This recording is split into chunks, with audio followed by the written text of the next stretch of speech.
के किसी शहर में कोई एक जलसा करके दिखाएं, ये सरकारी मशीनरी को हटाएं और आवाम से आके बात करें। क्योंकि मैंने जो ऑन ग्राउंड पोजीशन देखी है, हम जो लोगों से मिलते हैं गली मोहल्लों में, बाजारों में, चौकों चौराहों में, लोगों में बढ़ती हुई महंगाई, बेरोजगारी, गुर्बत की वजह से जो गम गुस्सा है उसमें दिन ब दिन इजाफा हो रहा है। और मैं आपको बताऊं कि जो बाई इलेक्शन में लोगों के तासुरात थे वो काबिल बयान नहीं हैं। लोग किन किन अलकाबात से इमरान खान को और इस जमात को नवाजते हैं। और कराची जैसे शहर में आप देखें, छठे नंबर पे फैसल वाडा की छोड़ी हुई सीट पर पीटीआई छठे नंबर पर आई। लाहौर के इलेक्शन में राह फरार इख्तियार की गई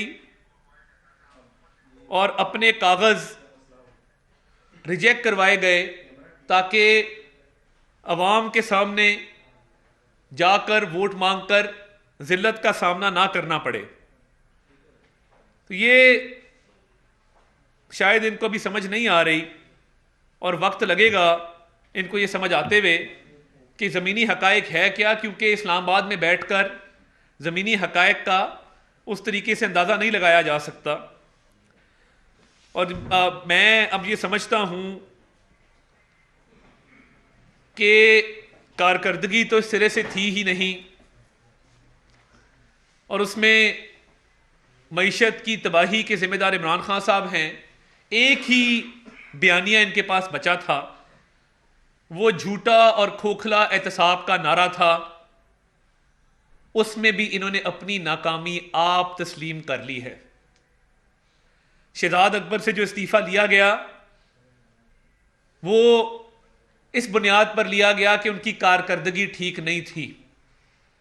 इमरान खान साहब ने ऑपोजिशन के मौकफ की तायद की और मैं तो पिछले 2 हफ्ते से कह रहा था कि ये शहजाद अकबर फारिग होने वाला है। और इससे पहले मैंने ये भी बात की थी कि शहजाद अकबर अनकरीब मुल्क छोड़ के भागेगा। एक प्रेस कॉन्फ्रेंस के दौरान ये मैं बात कर चुका हूं। तो हमें यह खदशा मौजूद है कि 3.5 साल इस मुल्क में झूठे एहतसाब के नाम पर बदतरीन इंतकामी कार्रवाइयां करवाने वाला शख्स जिससे कल इस्तीफा लिया गया है, वो इस मुल्क की तबाही का बराबर का जिम्मेदार है। और मैं ये मुतालबा रखना चाहता हूं कि शहजाद अकबर क्योंकि भागने के मंसूबे बना रहा है, फिलफौर उसका नाम ईसीएल के अंदर डाला जाए। अगर अगले 4 दिनों के अंदर उसका नाम ईसीएल में नहीं डाला जाता, हम बाकायदा दरख्वास्त देंगे कि शहजाद अकबर का नाम ईसीएल में डाला जाए। और ना सिर्फ ये जो एसेट रिकवरी यूनिट जिसकी कोई कानूनी हैसियत नहीं है, ये एसेट रिकवरी यूनिट किस कानून के तहत कायम किया गया? इस एसेट रिकवरी यूनिट के हवाले से चंद सवालात हैं कि इस एसेट रिकवरी यूनिट ने कौम का अरबों रुपया खर्चा तनख्वाहों की मद में, बैरून मुल्क दौरों की मद में, तहकीकाती जो इनका प्रोसेस था उसके दौरान, तो वो जो अरबों रुपया खर्चा गया है गैर कानूनी तौर पे, उसका कौन जिम्मेदार है? और वो पाकिस्तानी अवाम के टैक्स का पैसा वो कौन वापस लाएगा? इस्तीफा लेना काफी नहीं है। शहजाद अकबर के खिलाफ जेआईटी बननी चाहिए, मुकम्मल तहकीकात होनी चाहिए कि किस तरीके से इसने एसेट रिकवरी यूनिट में बैठ के एहतसाब के नाम पे जो इंतकाम का एक सिलसिला शुरू किया था, उसके अंदर कौम का जो पैसा खर्च हुआ उसकी वापसी कैसे मुमकिन होगी? और एसेट रिकवरी यूनिट में बैठ के शहजाद अकबर ने एसेट बनाए भी इसी लाहौर शहर में। बेदिया रोड पर एक नए फार्म हाउस की तामीर की गई। ये इक्तदार में आने से पहले या जब आप मुशीर लगे उससे पहले तो आपका लाहौर में कोई फार्म हाउस नहीं था। तो ये फार्म हाउस आपने किन जराए से बनाया? और इसको डिक्लेयर क्यों नहीं किया, यह मेरा शहजाद अकबर से सवाल है। और जो इनकी स्पेन के अंदर प्रॉपर्टी है उस हवाले से भी वजाहत की जाए कि वो इन्होंने अपने अहलिया के नाम पे ये प्रॉपर्टी क्यों रखी हुई है। तीसरा मेरा सवाल शहजाद अकबर से ये है कि जब आपके भाई पर यह इल्जाम लगा कि वो रावलपिंडी की एक जमीन पर काबिज होने के लिए सरकारी मशीनरी इस्तेमाल करते हुए मौके पर पहुंचे थे, तो आपने उस जिले के डीसी और सीपीओ का तबादला करवाया, यानी आपका भाई गैर कानूनी काम करे और उसकी सजा इंतजामिया को भुगतनी पड़े। शहजाद अकबर के जराइम की फहरिस्त ना खत्म होने वाली है। हम भरपूर कानूनी चाराजोई करने का हक रखते हैं और ये एसेट रिकवरी यूनिट के तहत जो एसेट्स बनाए गए हैं इसका एक एक पाई का आपको जवाब देना होगा। इस तरह आपको भागने नहीं देंगे। आपने इस मुल्क के एक एक तबके को टारगेट किया, सहाफियों से लेकर सियासतदानों से लेकर। आपने एक सिटिंग सुप्रीम कोर्ट के जज के खिलाफ रेफरेंस दायर करवाया। इस एसेट रिकवरी यूनिट ने आज तक आटे की जो चोरी थी, अरबों रुपए का स्कैंडल था, उसका नोटिस क्यों नहीं लिया? अरबों रुपए की चीनी चोरी हुई, उसका नोटिस क्यों नहीं लिया? अद्वियात का स्कैंडल है, मालम जब्बा का स्कैंडल है।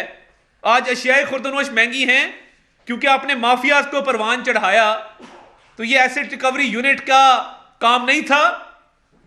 एसेट रिकवरी यूनिट ने तमाम तोपों का रुख सिर्फ और सिर्फ ऑपोजिशन पर रखा और ऑपोजिशन के नुमाइंदों को एक के बाद एक पकड़ पकड़ के अंदर किया। तो अब आपकी बारी आने वाली है शहजाद अकबर साहब। इस्तीफा काफी नहीं है, इस्तीफे से बात अब नहीं बनेगी। आपको हर चीज का यहां पर हिसाब देना होगा और आपसे हिसाब लेंगे। और ये जो इमरान खान साहब ने कंटेम्प्ट ऑफ कोर्ट की अपने उस खिताब में और कहा, वाज़े अल्फाज में कहा कि अदलिया इस मुल्क पर रहम करे। आपको शर्म नहीं आई? यानी आप क्या चाहते हैं कि आपके मुखालिफिन के खिलाफ बगैर सबूतों के एक एक करके उनके खिलाफ फैसले दिए जाएं, उनको जेलों में बंद किया जाए? अपनी दफा आप बीआरटी का भी स्टे लेते हैं, आप फॉरेन फंडिंग का भी स्टे लेते हैं। आपका जहां दिल चाहता है, जब दिल चाहता है, आप स्टे ऑर्डर के पीछे छुपते हैं। तो तब आपको याद नहीं आता कि मैंने 27 मरतबा स्टे ऑर्डर लिया है बीआरटी में, मैंने फॉरेन फंडिंग में इस्तदा की है कि सारे मामले को सीगा राज में रखा जाए, और आज आप अदलिया को मुर्द इल्जाम ठहरा रहे हैं सिर्फ इसलिए कि आप अपने मुखालिफिन को बंद करना चाहते हैं। ये उस अदलिया की बात कर रहे हैं जिसके एक सिटिंग सुप्रीम कोर्ट के जज के खिलाफ आपने रेफरेंस दायर करवाया, बदनीति पर मबनी रेफरेंस दायर करवाया। आप क्या चाहते हैं? आप आज नाकाम हो चुके हैं तो आप आज हर किसी को ललकार रहे हैं। आप बाहर आकर तो देखें, अवाम में निकले तो सही। आटे दाल का भाव असल में अवाम आपको बताएंगे, ये मुहावरतन नहीं। ये मुहावरा था किसी जमाने में, अब ये पाकिस्तान के अंदर महंगाई की वजह से ये मुहावरा नहीं रहा। आपको आटे दाल का भाव पता लगेगा, लोग बताएंगे, बिजली और गैस के बिल दिखाएंगे। जहां जहां से कंटेनर तो आपके पास है नहीं, कंटेनर देने वाले भी आपसे नाराज हैं, वो आपके करीबी साथी थे। तो आप पता नहीं अब ट्रक पे चढ़ेंगे या गाड़ी के अंदर से निकलेंगे, क्योंकि आपको इस मुल्क में कंटेनर देने वाला भी अब कोई नहीं है। तो जहां जहां से गुजरेंगे लोग आपको बिजली और गैस के बिल दिखाएंगे। और इस Shahzad Akbar asset recovery unit जो गैर कानूनी तौर पर कायम था, उस एसेट रिकवरी यूनिट ने इस मुल्क की तबाही की है। शहजाद अकबर का नाम ना सिर्फ फिलफॉर ईसीएल में डाला जाए, इसके खिलाफ तहकीकात का आगाज किया जाए। मैं दोबारा दोहराता हूं अपने इस मुतालबे को। और एसेट रिकवरी यूनिट में रहकर अपने एसेट बनाए। इधर लाहौर में एक फार्म हाउस बनाया है, रहते रहे उसमें, डिक्लेयर करें, बताएं उसका सोर्स ऑफ इनकम क्या है। आज तक उसका सोर्स ऑफ इनकम किसी को नहीं पता कि वो सोर्स कहां से आया, आपने कहां से वो पैसे बनाए। तो इमरान खान साहब, आज इस मुल्क में किसान को खाद नहीं मिल रही क्योंकि आपके माफियाज ने जखीरा अंदोजी की हुई है। आज आपके माफियाज किसान को खाद से महरूम कर रहे हैं और अगली दफा गंदम की फसल, उसकी पैदावार में कमी वाक़ होगी क्योंकि आपके माफियाज ने पैसे खाए हुए। और आपने अदलिया पर तो चलें अटैक किया ही किया और कंटेम्प्ट ऑफ कोर्ट की दौराने खिताब आपने शहबाज शरीफ साहब के हवाले से भी बातें की और उनको मुजरिम कहा।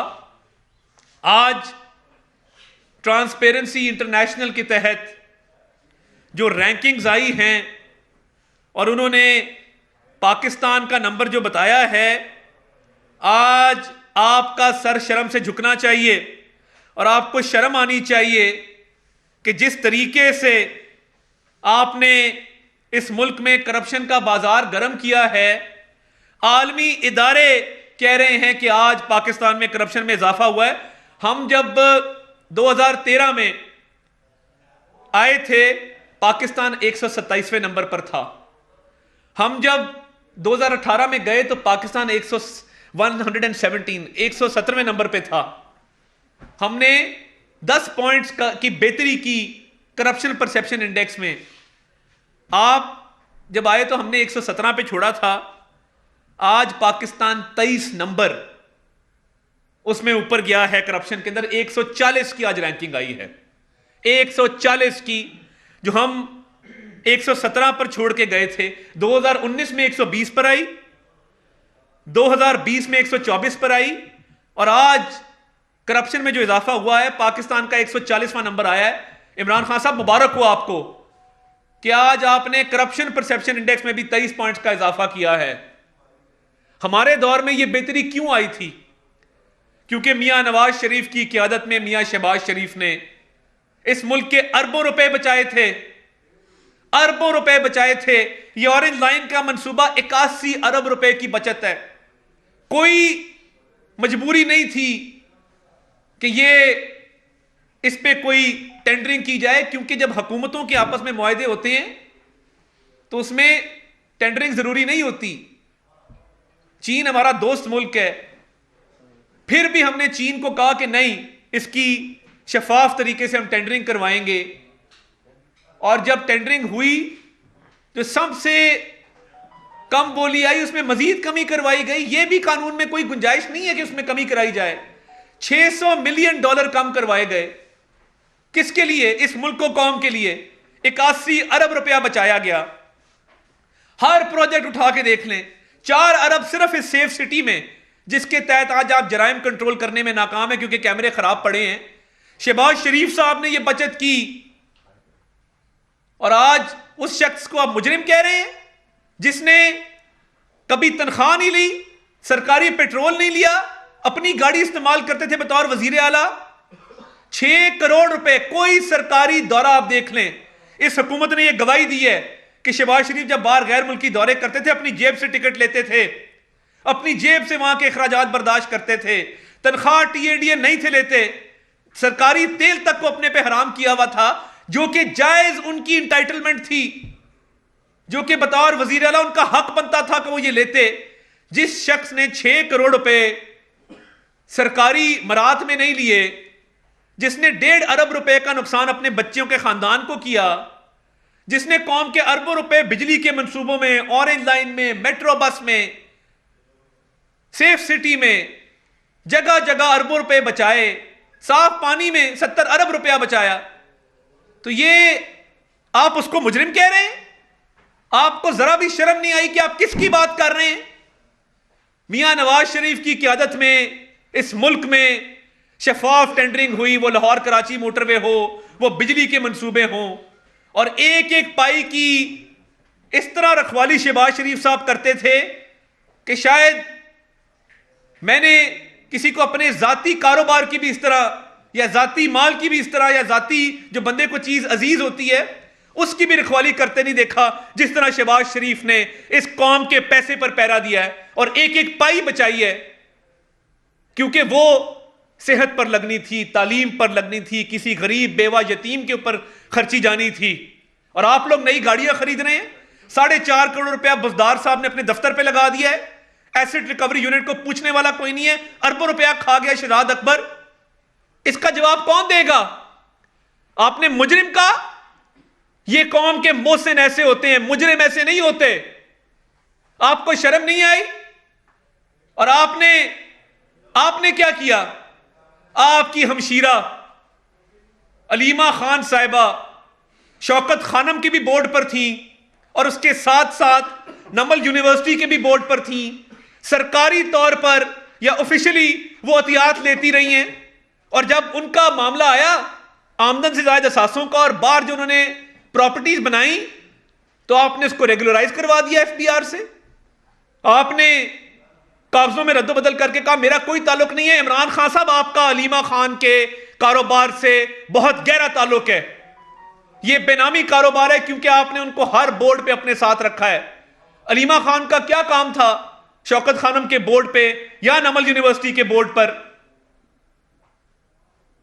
उनका क्या तुक था कि वो बतौर बोर्ड मेंबर वहां बैठती और लोगों से डोनेशन इकट्ठे करती? आपको हिसाब देना होगा, क्योंकि अलीमा खान के आप बेनामीदार हैं। आप हमें ताने देते हैं बच्चों के कारोबार के, तो आप उठा कर देख लें रिकॉर्ड।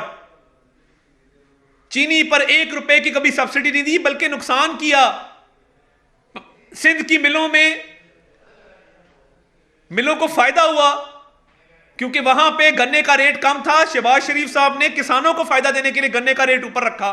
सिंध हाईकोर्ट के ऑर्डर की मौजूदगी में अपने बच्चों की मिल को नुकसान किया। एक तरफ अरबों रुपए सरकारी प्रोजेक्ट्स में बचा रहे थे, दूसरी तरफ पता था बच्चों का कारोबार है, उसको नुकसान पहुंचा रहे थे। ऐसी मिसाल मुझे निकाल के दिखा दें आप। आपका तो उलट हिसाब है, चीनी में कमीशन, आटे में कमीशन, अद्वियात में कमीशन, एलएनजी में कमीशन, अरबों रुपया आप लोग खा गए हैं, और आपके खानदान के कारोबार में इजाफा हो रहा है। आपकी अलीमा खान साहिबा, उनकी न्यूयॉर्क में प्रॉपर्टीज निकल रही हैं। आप जवाबदेह हैं, क्योंकि आपके साथ उनका बहुत ताल्लुक रहा है आपके सारे प्रोजेक्ट्स के अंदर। आपको जवाब देना होगा, आप इससे भाग नहीं सकते। और आप में जुर्रत कहां से आती है कि आप ऐसी बातें बैठ के मीडिया पर कर लेते हैं? हर शोबा आज जवाल पजीर है, क्योंकि आप इस मुल्क पर मुसल्लत हैं। जितने स्कैंडल आए हैं, हर स्कैंडल में आपके हाथ करप्शन में रंगे हुए हैं, और आलमी इदारे ने आज उसकी शहादत दे दी है।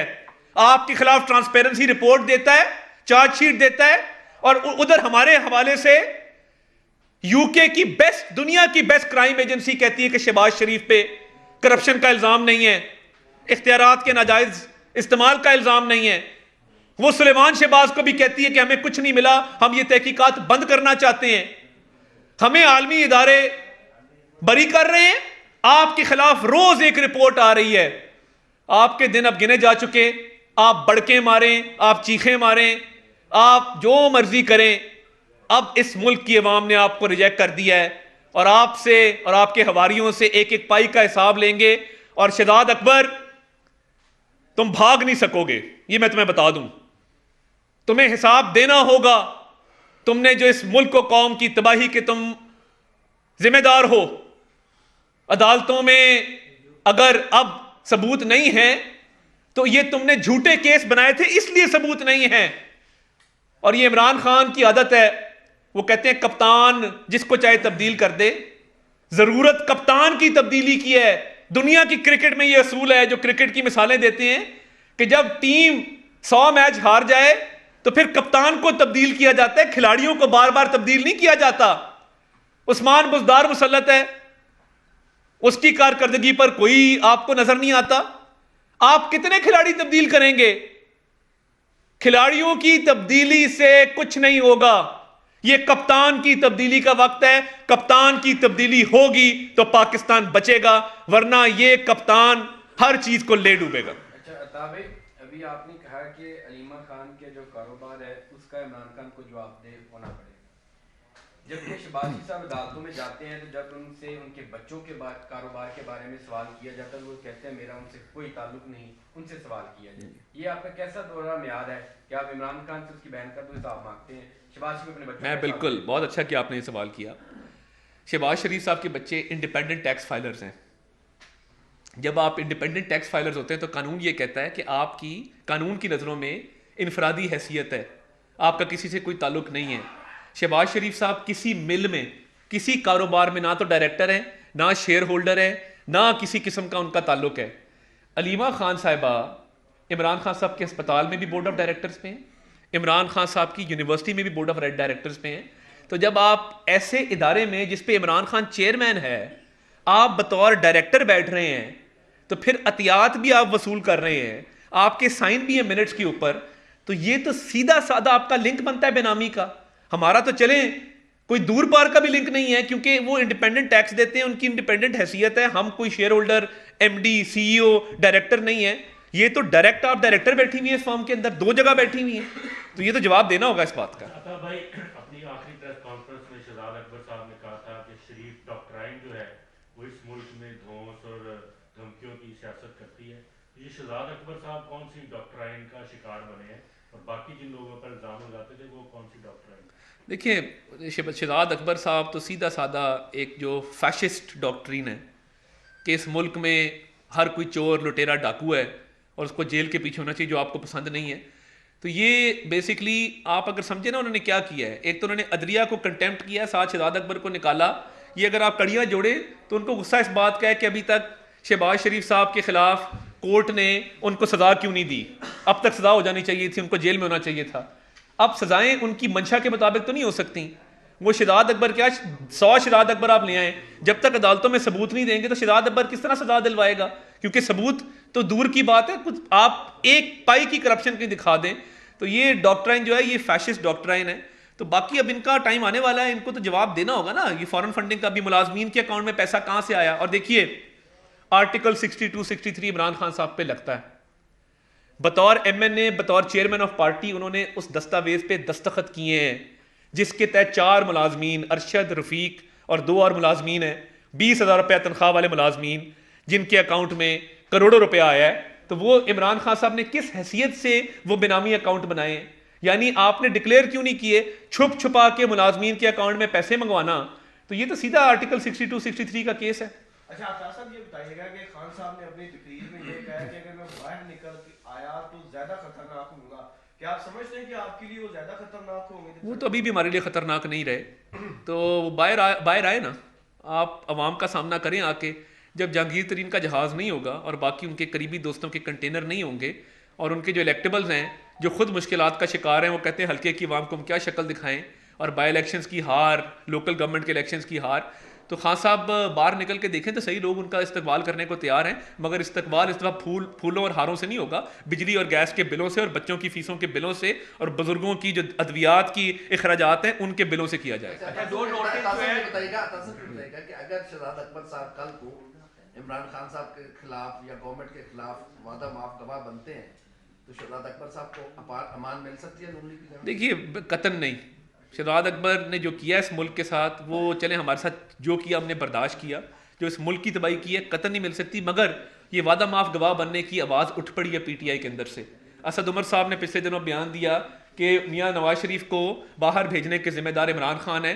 तो अक्लमंदों के लिए इशारा ही बहुत है कि जब पीटीआई के अंदर से आवाज़ें उठ रही हैं और असद उमर जैसे बंदे अपने वज़ीर आज़म को मुर्दे इल्ज़ाम ठहरा रहे हैं, तो ये आने वाले वक्त में बहुत सारे वादा माफ गवाह इनके अंदर से निकलेंगे।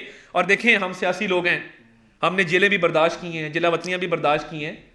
ये जब ये नॉन इलेक्टेड इम्पोर्टेड तर्जुमानों को जेल जाना पड़ा तो हो सकता है कि शाम पढ़ने से पहले साइन करके बाहर आ जाए। अच्छा, शहबाज शरीफ को जो नोटिस दिया है हुकूमत ने 10 दिन का, उसमें जवाब कहा है कि जवाब दें कि वो गारंटर थे और वो क्यों उसमें नाकाम हुए, तो वो उसके लिए क्या आपका मौका? देखिए, अच्छा, आप वकील भी एक गारंटर की क्या रिस्पॉन्सिबिलिटी होती है? देखिए, एक तो आप उस एफिडेविट को पढ़ें, उस पर क्या दर्ज है। वो जो एफिडेविट है जो शहबाज साहब ने भी साइन किया है, मियाँ नवाज शरीफ साहब ने भी साइन किया और अदालत के रूबरू वो अदालत के ऑर्डर का हिस्सा भी है, मैं तो सारे केस को खुद देख रहा था, उसमें यह दर्ज है कि 8 हफ्तों में मियाँ साहब को वापस लाया जाएगा, या तब वापस लाया जाएगा जब उनके डॉक्टर्स उनको डिक्लेयर कर देंगे कि ये ट्रैवल करने के लिए फिट हैं और ये वापस जा सकते हैं। तो वो तो बड़ा क्लियर है। अब ये सियासी शोबदाबाजी के लिए अगर इसको एक उस तरह का रिपोर्ट्स भी जमा करानी थी, हमने पीरियोडिक, अंग्रेजी का लफ्ज़ पीरियोडिक इस्तेमाल किया गया कि वक्तन फवक्तन हम रिपोर्ट जमा कराएंगे। तो आखिरी रिपोर्ट तो मैंने सितंबर में जमा कराई है, अगली ड्यू है वो भी जमा कराएंगे। मगर मेरा कहने का मकसद ये है, कोर्ट के रजिस्ट्रार के पास रिपोर्टें उनकी जमा होती रही हैं और हम ये बिल्कुल उनकी मेडिकल कंडीशन हम बिल्कुल साबित करेंगे। मगर इन्होंने किया क्या, हम जब मेडिकल रिपोर्ट लेके हाई कमीशन गए हैं, हाई कमीशन ने अटेस्ट करने से इनकार किया इमरान खान साहब की इंस्ट्रक्शंस पे।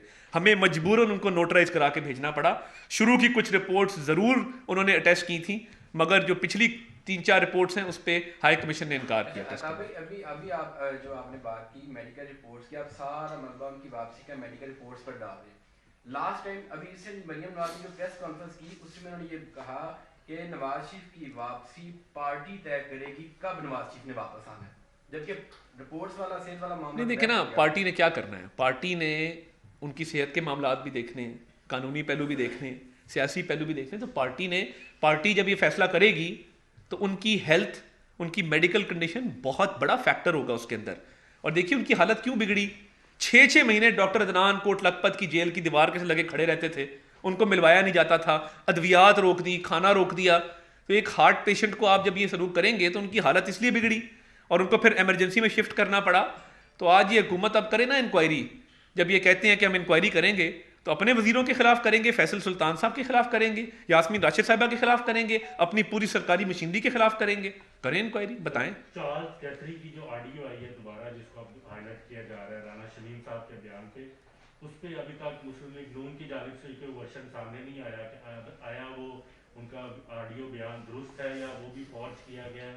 वाकई नवाज शरीफ के दफ्तर में वाकई बैठ के वो सारी बातें हुई थी या नहीं, ऑफिशियल स्टेटमेंट कोई नहीं। देखिए बात यह है कि जो राना शमीम साहब ने एफिडेविट में बातें की हैं, मैं तो उस पर बात करूंगा। जिस पे इल्ज़ाम लगा है साकिब निसार साहब पे, आए ना, क्यों नहीं आके कहते कि ये नहीं, ये दुरुस्त नहीं है। राना शमीम साहब किसी भी फोरम पे जाके वो बरमला ये बात कर रहे हैं कि इसी तरह हुआ, मैंने अपने कानों से सुना। तो अब जिस पे इल्ज़ाम लगा है वो चुप करके बैठा हुआ है, वो आए बताए कि जी ऐसा नहीं है और कोर्ट में आ जाए ना, पार्टी बन जाए। क्यों नहीं पार्टी बनते, आके कहें कि जी मेरे पे ये इल्ज़ाम लगा है, मुझे इंसाफ दिया जाए। उनको पता है कि वो कोर्ट में आएंगे तो सारा मलबा उन्हीं पर डलना है।